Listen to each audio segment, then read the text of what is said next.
What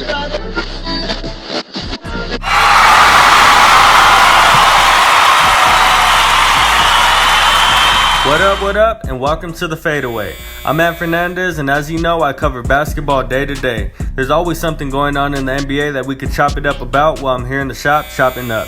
Today I want to discuss a more recent debate I've been hearing about. Following the Toronto Raptors winning their first championship and being led by the former Spur, Kawhi Leonard. After just one season, Kawhi averaged 27 points, 7 rebounds, and 3 assists. He was an All-Star, All-NBA second team, All-NBA defensive second team, but more importantly, he joined elite company in Kareem Abdul-Jabbar and LeBron James to earn a Finals MVP and a championship with 2 different teams. Although they faced an extremely unhealthy Warriors team, it was not an easy road to the finals.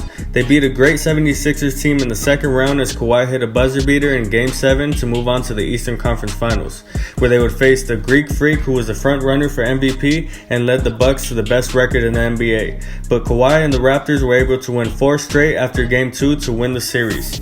So what's the debate that has MJ fans upset again? Here it is. Can you compare Kawhi Leonard to the greatest of all time, Michael Jordan? My answer is yes, and I'll tell you why. Don't overreact. I'm not saying he's better. I'm not comparing careers, and I'm not comparing accomplishments just yet. But when it comes to these similarities, they are definitely comparable. Let's start with elite defending. Both averaged 2 steals and a block while being the number 1 option on offense. Both have been battle tested and have had to defend some of the greatest players in the NBA while having to carry an offense and close out games. Kawhi recently shut down Giannis in MVP form. Even the King himself had a hard time scoring on Kawhi in the 2013 finals, and he was in his prime. Jimmy Butler recently said Kawhi and Steven Adams were the strongest guys in the NBA. With that being said, I'm pretty sure the 2-time Defensive Player of the Year, known as the Claw, is not only comparable but might be a better defender than Michael Jordan. The next similarity is mid-range shooting. Both shoot a lot from mid-range and shoot 49% from the field.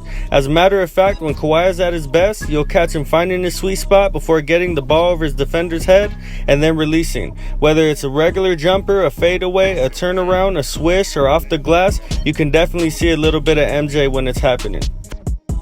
Also, when Kawhi palms the ball and tests the defense with the fake pass, it can only remind you of one player, MJ. No, he's not athletic as him, but who is? Kawhi has a collection of posters with his most recent over Joel Embiid and Giannis Antetokounmpo. This was during one of the best playoff runs ever. With averages so high, he actually joined the GOAT and some of the best postseason players in NBA history to average at least 30 points over 20 games while maintaining a 50% field goal percentage. Kawhi had a similar scoring efficiency to Shaq in 2000, and it ultimately led to stopping a second three-peat in his career. With that being said, I definitely compare Kawhi to Michael Jordan as far as playing style and dominance. And I won't count him out just yet as far as what his future holds for his career accomplishments either. He just had his best season while finally getting a chance to run his own team after being on a very systematic team in San Antonio for 7 seasons. He's in his prime and has a great opportunity to set himself up for success. I see him signing a 1-year deal and a 2nd-year option.